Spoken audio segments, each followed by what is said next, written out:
자, 오늘의 본문 말씀을 보시겠습니다. 사도행전 7장 59절에서 60절의 말씀입니다. 제가 봉독하겠습니다.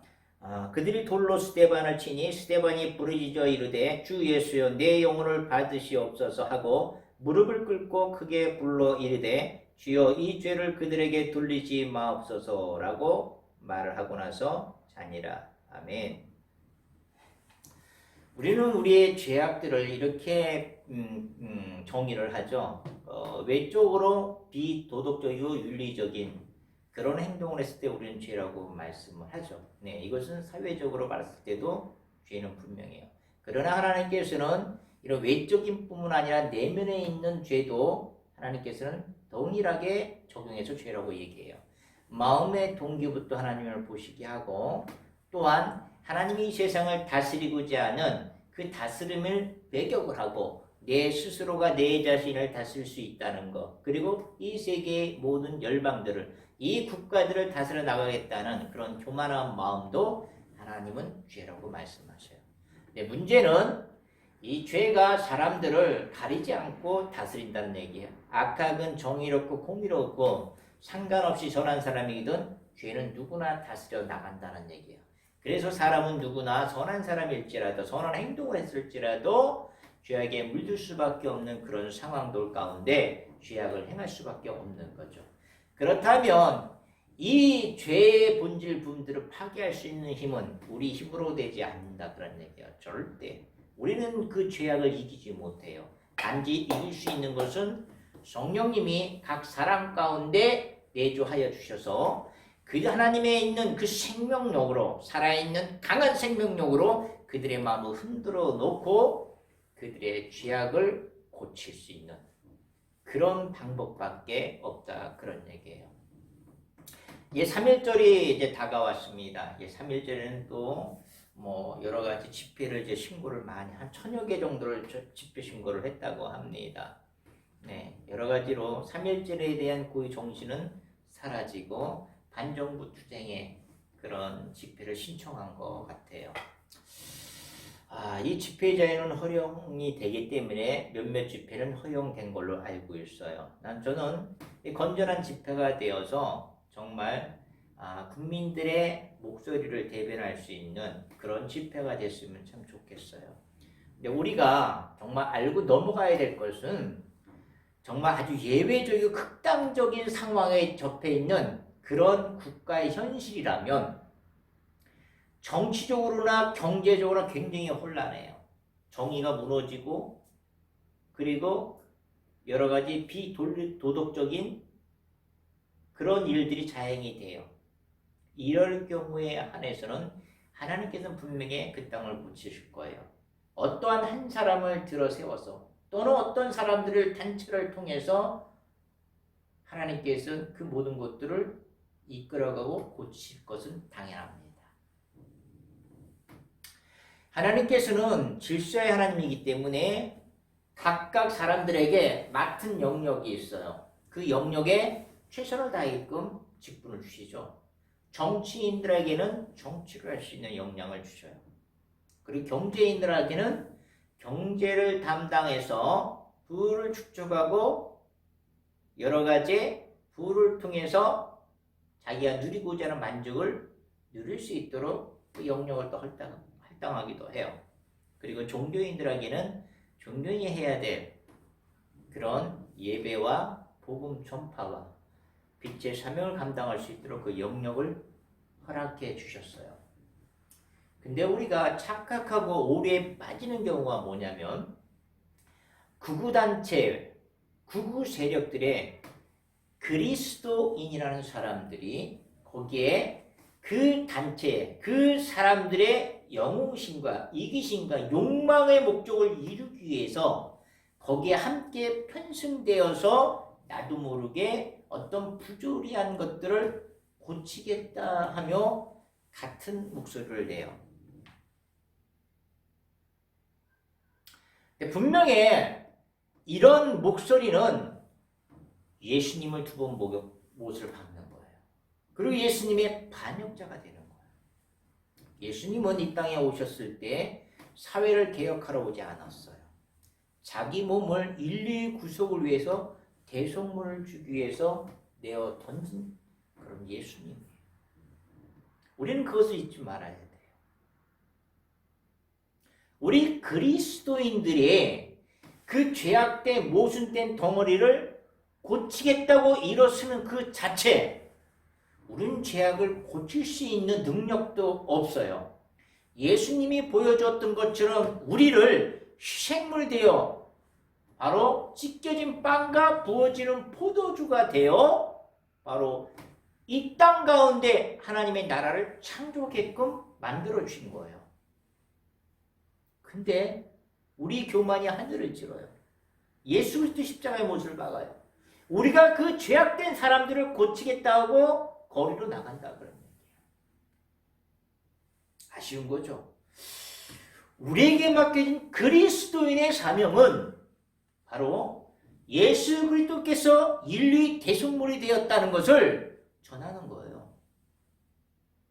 전했을 때 그 사건으로 말미암아 그 예수 그리스도의 복음을 믿음으로 예수 그리스도의 생명이 그 안에 들어가서 그들에 대한 죄악 습성을 모두 멸하는, 그럼으로써 그 죄악된 습성에서 벗어날 수 있는 길이 바로 복음 전파고 종교인의 사명입니다.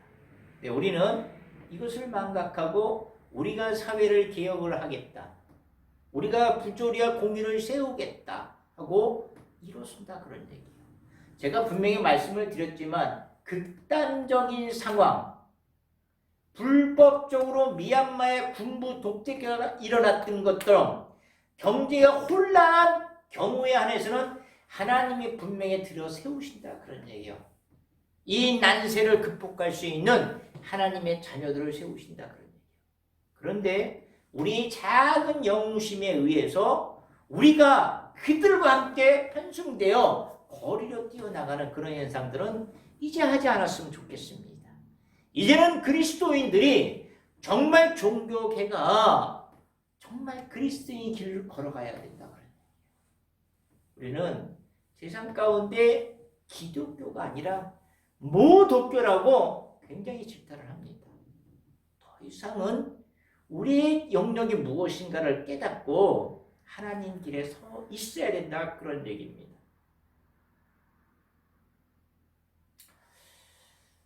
이스라엘 역사에 보게 되면 정말 12제자도 아니고 그리고 제사장도 아니고 율법자도 아닌 평신도 집사, 그분이 이 세상에 부조리가 있다고 그것을 개혁한 것이 아니라 오로지 예수 그리스도의 복음을 전하며 순교의 삶을 걸어갔던 그런 행적의 평신도 최초의 순교자인 스데반이 있습니다.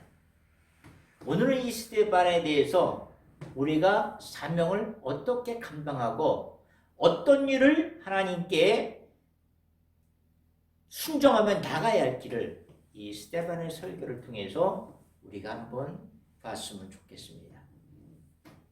예수님이 십자가에 못 박혀 돌아가시고 나서 부활하시고 나서 12제자와 많은 사람의 제자들이 점점 예루살렘에 많아지고 있어요. 예루살렘의 공동체가 모든 재산이 공유가 서로 나눔 같고 음식도 서로 배분하고 나누는 그런 공동체의 삶을 살아가고 있어요.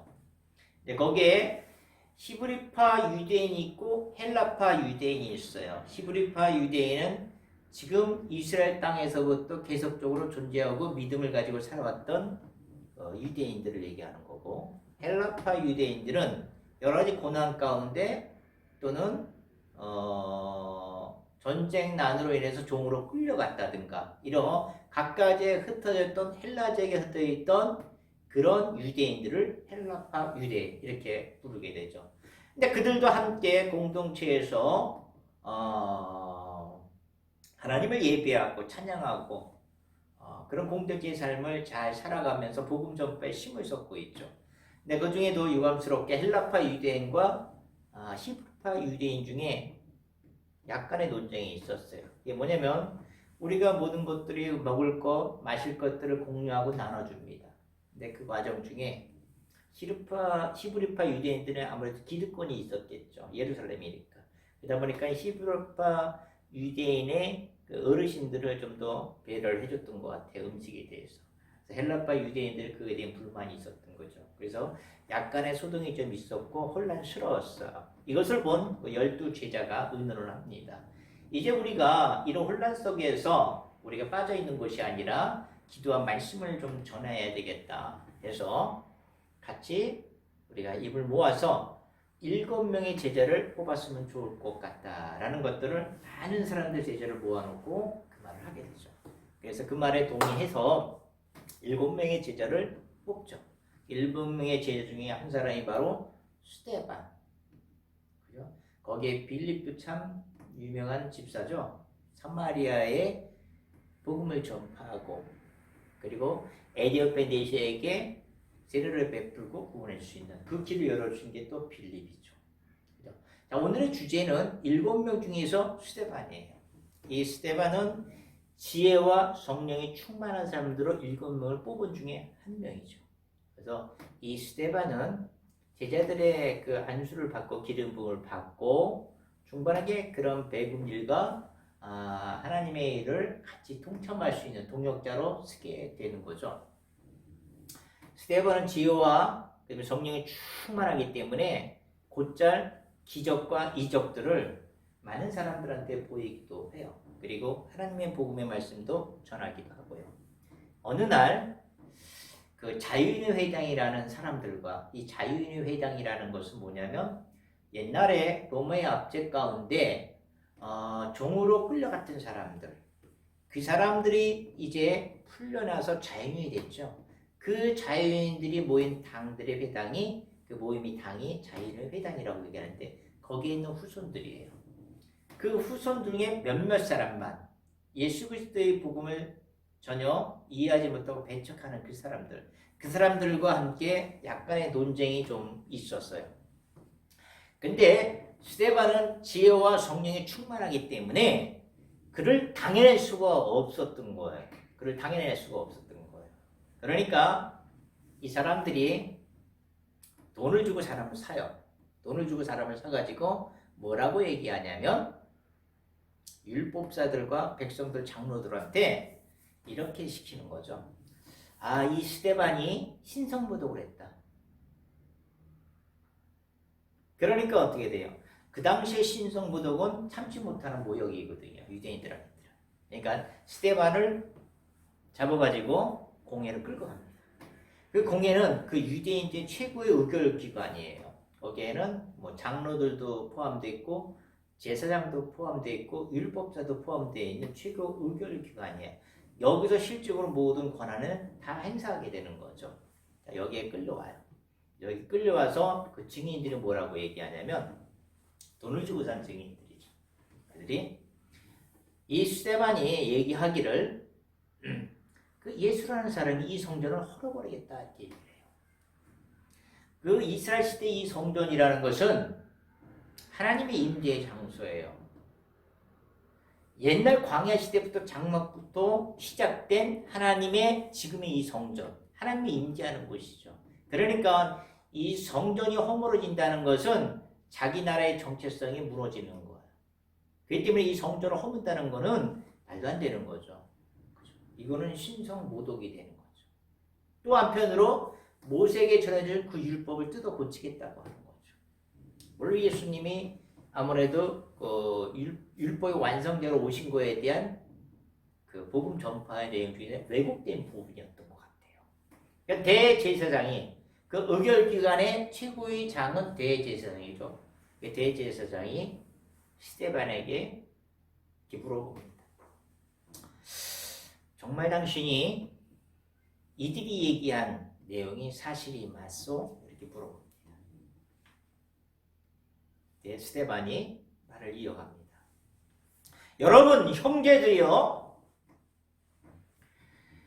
우리 조상 아브라함이 하란에 이르기 전에 벌써 메소포타미아에서 하나님의 음성을 듣고 너는 내 고향과 친척집을 떠나 내가 지시할 땅으로 가라는 하나님의 음성을 듣고 하란에 오게 돼요. 하란에 잠시 머물 동안 그 아브라함의 아버지가 돌아가신 후에 바로 여러분이 있는 이 땅으로 오게 된 것입니다. 근데 아브라함이 이 땅 가운데 왔을 때, 이 가나안 땅에 왔을 때 아브라함에게 주어진 그 땅은 손바닥만한 것도 없었어요. 분명히 하나님께서 내가 지시할 땅으로 가라 이렇게 말씀해 주셔가지고 거기에 순종해서 왔는데 아브라함에게 주신 땅은 하나도 없었던 거예요. 근데 하나님께서는 뭐라고 말씀하셨냐면 이 땅을 내 후손들에게 줄 것이다 라고 말씀을 하셔요. 이 가나안 땅을. 그리고 나서 하나님께서 뭐라고 말씀하시냐면 내 후손들이 남의 나라에 이방원으로 가서 그 민족들한테 400년 동안 학대를 받으며 종살이를 할 것이다 라고 하나님께서 말씀을 하십니다. 그 후에 하나님께서는 이스라엘 백성을 학대한 그 민족을 심판하고 바로 그 민족의 이스라엘 백성을 다시금 이 가나안 땅으로 불러들여 나를 예배하고 나를 찬양하게 만들 것이라고 하나님 말씀을 하십니다. 그러면서 하나님께서는 그렇게 하시겠다는 약속의 증거로 할례를 받으라고 해요. 할례는 뭐예요? 나는 너의 하나님이시고 너희는 나의 백성이라는 그 증거를 할례를 통해서 계약을 맺게 되는 거죠. 그런데 여러분들 이스라엘 백성들이 착각했던 것은 우리가 단지 할례만 받으면 이스라엘 백성으로 믿는 그런 착각 속에 빠져있다 그런 얘기예요. 이 할례의 본선적인 의미는 뭐예요? 내 마음속에서 심정으로 우러나오는 하나님의 섬김에 있어서 내 마음과 뜻과 생명을 다하여 하나님을 섬기겠다 하는 결단을 외적으로 표현했던 상징에 불과한 거예요. 그래서 선지자라든가 모세들은 분명히 너희가 할례만 받으면 무조건 하나님의 자녀라는 착각 속에 있지 말고 마음과 뜻과 정성을 다하여 하나님을 섬길 때 한해서 진정한 하나님의 백성이라는 것을 잊지 말라. 너희들의 마음과 귀에 할례를 받으라 이렇게 말씀하셨어요. 그러니까 이스라엘 백성들은 자기의 마음과 뜻과 생명을 다하여 하나님을 섬기겠다고 결단한 것들을 할례로 표현한 건데 내가 그냥 그 결단과 헌신의 어떤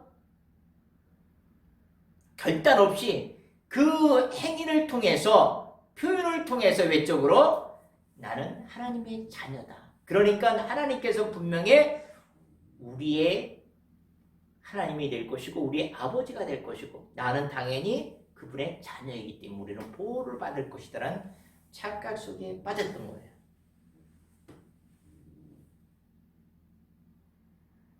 그래서 아브라함은 자신뿐 아니라 아브라함의 아들 이삭에게도 할례를 주고 8일 만에 할례를 주죠. 그리고 또 이삭의 아들 야곱도 할례를 받게 돼요.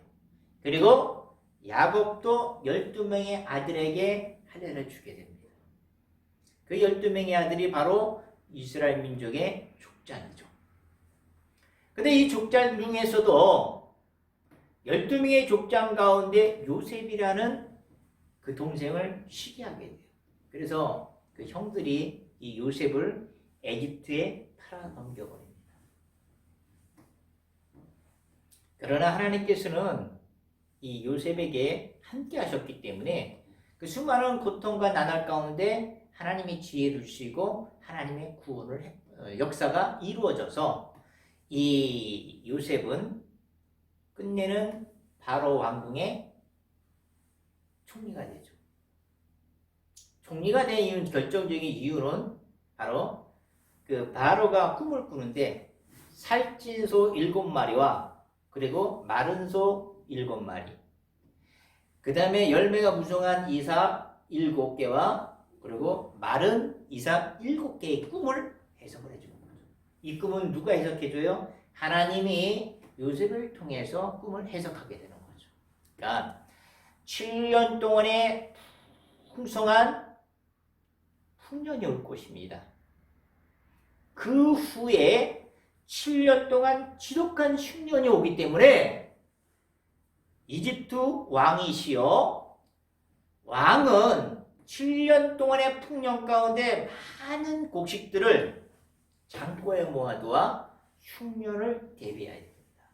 이런 꿈을 해석해주는 그런 놀라운 일들을 아무도 해석하지 못한 이 해석을 요셉에게 하나님은 꿈을 통해서 해석할 수 있는 지혜를 주셨던 거죠. 그래서 꿈을 통해서 그것을 해석해 주었을 때, 바로의 꿈을 해석해 주었을 때, 이 바로는 이 청년에 대해서 지혜가 너무 놀라웠던 거예요. 그래서 하나님이 함께하고 있는 이 요셉을 바로의 국무총리로 세워주셨던 거예요. 그래서 이 요셉은 진정한 정말로 7년 동안 풍년이 오는 거예요. 그래서 이 곡식 창고를 만들어서 곡식들을 실질적으로 저장해 놓고 7년을 흉년이 왔을 때 대비하고 있는 상황이 됐을 때 그 흉년이 전 세계적으로 퍼졌는지 가나안 땅에서도 지독한 흉년이 온 거예요. 이 가나안 땅에는 누가 있었냐면 바로 이스라엘의 12족장들이 있었던 거죠. 하나님께서 말씀하셨던 그 족장들이. 그래서 거기에 그 야곱이 너무 지독한 흉년 가운데 소문에 이집트에 있는 큰 풍년으로의 먹을 곡식이 저장되어 있다는 것을 알게 되죠. 그래서 자기 형제들을, 자기 자식들을 이집트로 가서 돈을 주고 사오게끔 보내게 되는 거예요. 가서 돈을 주고 곡식을 사가지고 돌아옵니다. 돌아와서 또 그 곡식이 다 떨어진 후에는 다시 재차 이집트로 또 야곱은 자기 자녀들을, 그 형제들을 보내게 되죠. 거기에는 이제 막내 아들 베냐민까지 함께 이제 보내게 되는 그런 스토리가 있어요. 근데 이제 그 요셉이 형제들이 그 동생도 보고 형제들과 그 우애 가운데 아버지에 대한 애틋한 사랑을 보이는 거에 이 요셉이 억누를 수 없는 그 정에 그냥 자기의 요셉이라는 실체를 보이게 되죠. 그래서 그 형제들은 눈물을 흘리면서 정을 나누게 돼요. 이 상황들이 이제 바로 왕까지도 알게 되고 그럼으로써 이 형들을 다시 보내고 아버지를 모시고 오게끔 해서 고생 땅에서 살게 되죠. 하나님 말씀하신 것처럼 남의 이방 땅에 가게 되는 거예요. 나중에는 종이 되겠죠.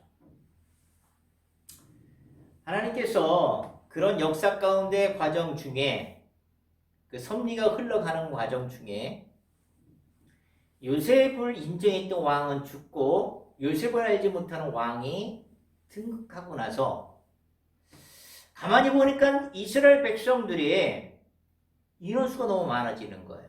강대해지는 거예요. 자기 나라보다 더 많아질 것처럼 막 보이기 시작하는 거. 위협을 느낀 거죠. 불안한 거예요. 혹시나 반역을 일으키지 않을까.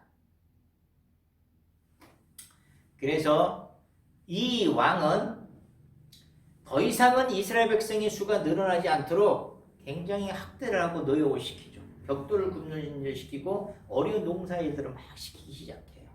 그리고 아들과 딸 중에서 아들이 나면 죽여버리고 또 아들들을 또 나일강에 갖다 버려버리는 거예요. 더 이상은 증가하지 못하도록. 이때 모세가 태어나는 거죠.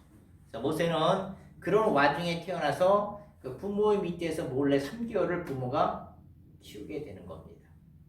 이제 더 이상 키울 수 없다 보니까 할 수 없이 갈대 상자에 모세를 집어넣고 나일강에 떠보내는 거예요. 이때 바로의 공주가 나일강에서 목욕하는 와중에 갈대 상자에 있는 모세를 발견하고 모세를 양자로 들여 모세를 키우게 되는 거죠. 모세는 이집트의 과학적인 문명과 부와 지혜를 배우고 성장을 하게 돼요. 그리고 40세가 되었을 때 그의 마음 가운데는 내가 이스라엘 백성을 도와줘야 되겠다는 마음을 갖게 되는 거예요. 게다가 어느 날 그 이집트 병사가 자기 그 민족이 이스라엘 백성들을 학대하는 것을 보고 부당하다 해가지고 그만 모세가 그 이집트 병사를 그 이집트 사람을 돌로 쳐 죽이고 모래에 파묻어버립니다. 그리고 이 이튿날 이제는 이스라엘 백성들끼리 싸움이 난 거예요. 그때 보지 못한 이 모세가 이제 다가가는 거죠. 다가가서 왜들 같은 민족끼리 싸움을 하게 되냐? 그러지 말라.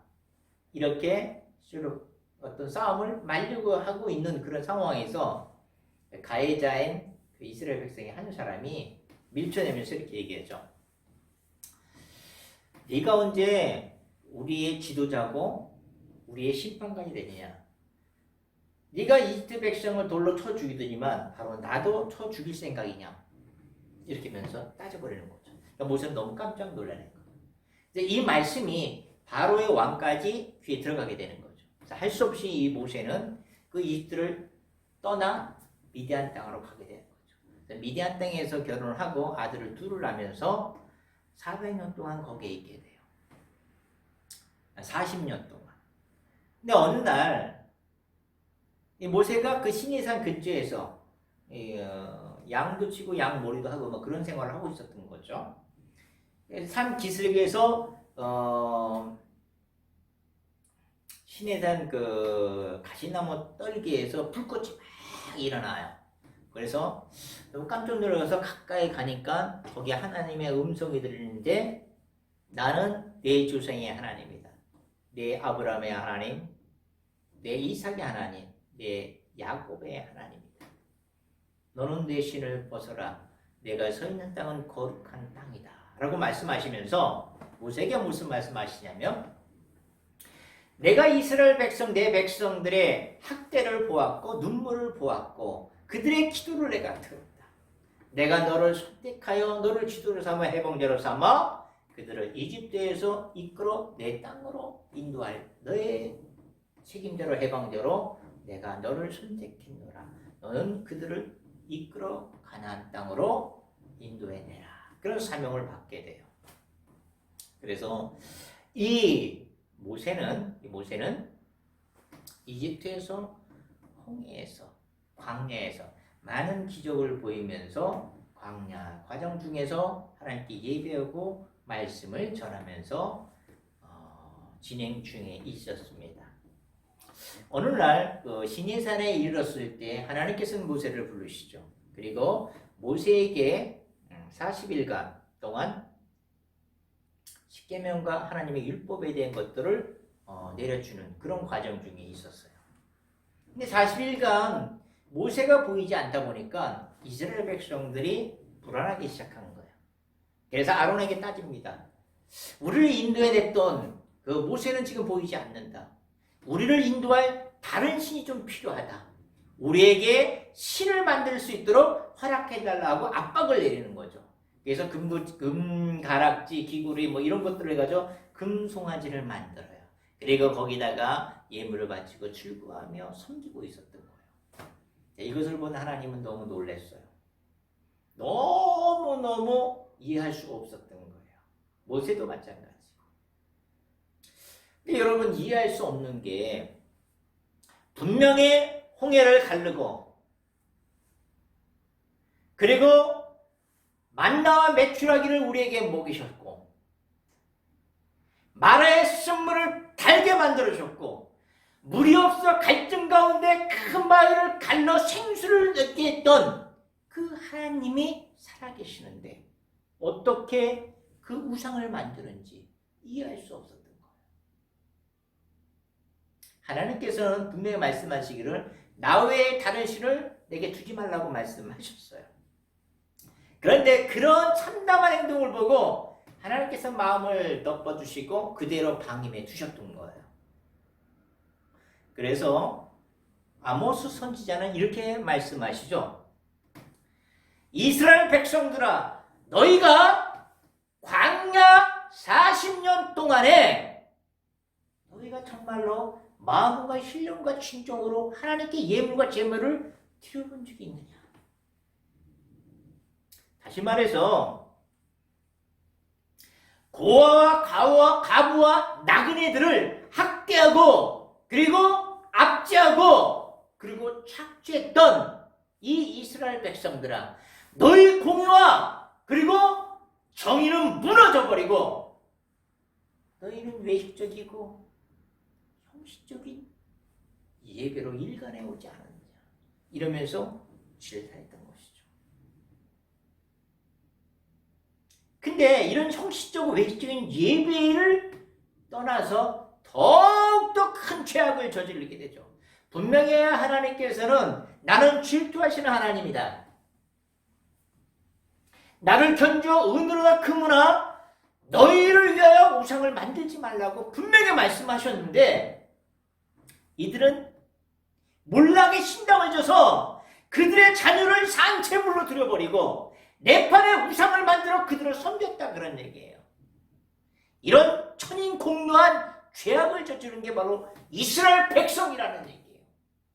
하나님께서 분명히 내 이름으로 일컫는 내 백성이 그들의 죄악 가운데서 떠나서 그들로 스스로 겸비하여 하나님의 얼굴을 구하면 분명히 하나님께서 그 음성을 듣고 내 죄를 사하시고 내 땅을 고칠 것이라고 분명히 말씀하셨는데,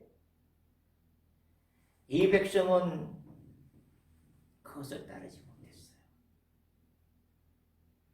하나님께서는 그 20년 동안 40년 동안 광야의 생활 가운데 모세에게 증거 장막을 지으라고 그 모형을 보여주셔가지고 만들어 주셨어요. 이 증거 장막은 나중에 가나안 땅에 입성할 때 여호수아와 함께 장막을 가지고 들어옵니다. 그게 다윗 시대까지 그 장막은 이어져요. 이 다윗은 그나마 궁전을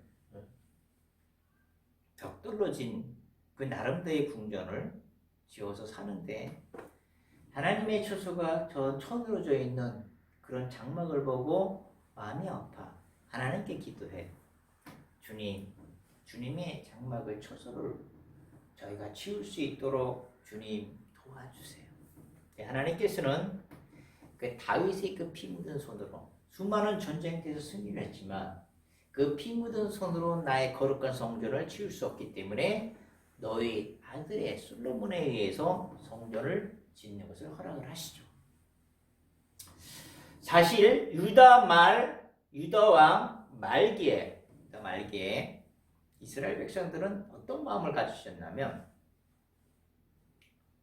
자기들이 불순종하고 순종하지 못하는 하나님을 배격하는 그런 마음 가운데에서도 오로지 성전이 있고 성전 예배가 계속적으로 진행되고 할례만 받을 수만 있다면 우리는 안전하게 하나님한테 뭐를 받을 수 있다라는 사상을 갖기 시작했었던 거예요.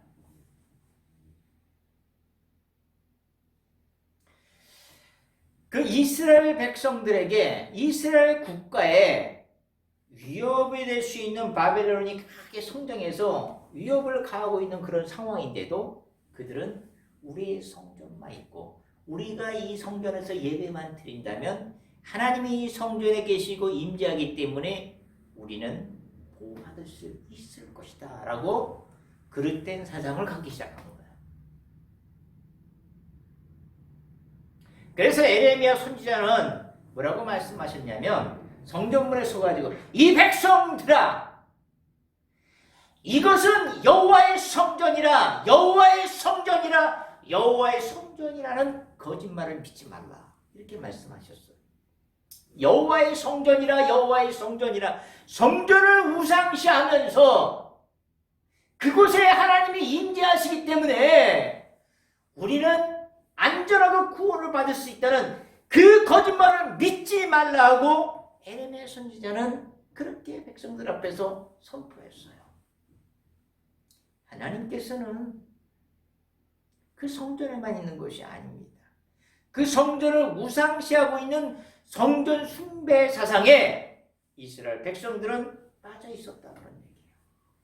어찌 자기 자신은 하나님께 불순종하고 하나님을 배교하면서 하나님을 인정하지 않으면서 내가 구원받을 수 있는 하나님의 성전에서 하나님이 인정하고 있는 이 성전만큼은 내가 거기 들어가서 예배 드리고 내가 하나님의 백성이라는 할례만 받으면 내가 구원받을 수 있다는 착각 속에 빠진 성전 숭배 사상에 빠져 있었다, 그런 얘기예요. 하나님께서는 그것을 보시고 이렇게 말씀하셔. 이 모든 하늘은 나의 보좌, 이 땅은 나의 발등상일 뿐이다. 너희가 나에게 무슨 집을 지을겠나냐? 내가 안식할 처소가 어디냐? 이 모든 것이 내가 만든 것인데, 하나님이 이렇게 말씀하셨습니다. 스데반은 강하게 어필합니다. 이 목이 곱고 이 마음과 귀에 하늘을 받지 않은 이 백성들아, 너희는 하나님의 선지자들을 한 명도 학대하지 않은 자가 없더라. 너희는 인자가 오리라는 그 예언자도 죽였고, 너희는 그 인자가 온 그 인자조차도 배척하고 배반하고 죽였다. 그 인자가 무엇이냐? 그것은 바로 예수 그리스도이다. 너희가 법 없는 자들의 손을 빌려 십자가에 죽인 바로 예수 그리스도이다. 너희는 분명히 천인 공유한 죽을 죄를 지어진 백성이라는 것이다. 너희는 죽을 수밖에 없는 것이다. 진노를 당할 수밖에 없는 백성으로 너희는 그러한 하나님의 크나큰 죄악을 저지른 백성이다. 그러나 하나님께서는 우리들에게 살아있는 새 길을 열어주셨습니다. 너희들의 그 죽을 수밖에 없는 그 죄악의 길에서 빠져나올 수 있는 길을 열어놓으셨다는 것입니다. 우리가 구약 시대에 죄를 지었을 때는 짐승의 피를 통해서 죄를 사함을 받았습니다. 또 죄를 지으면 또 짐승의 피를 통해서 죄 사함을 받았습니다.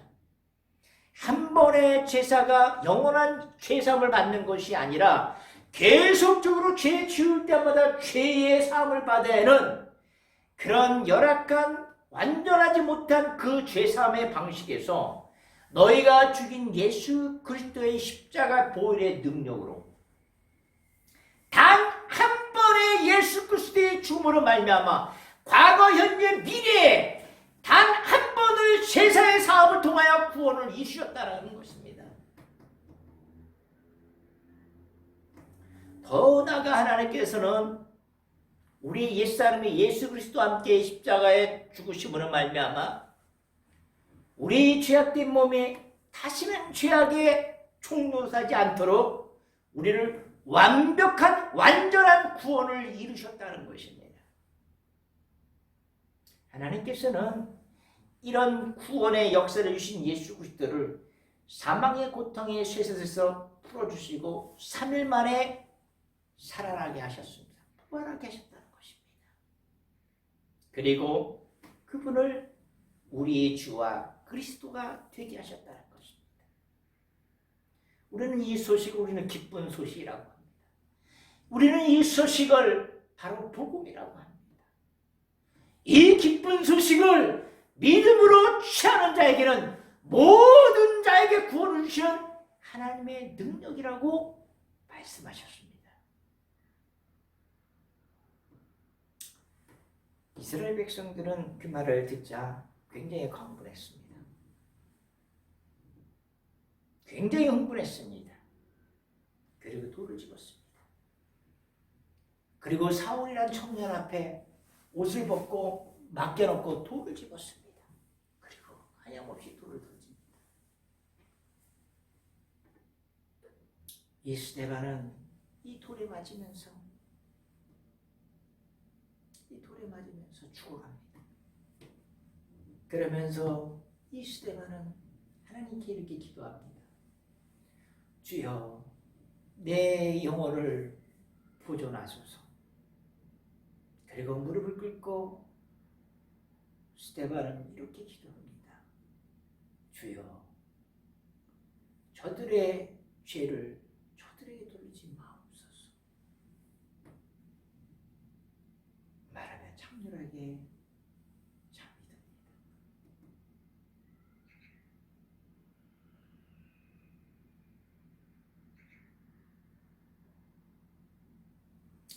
그가 찔림은 우리의 허물을 인하며 그가 상함은 우리의 죄악을 인함이라. 그가 징계를 받음으로 우리가 평안을 누리고 그가 채찍에 맞음으로 우리가 나음을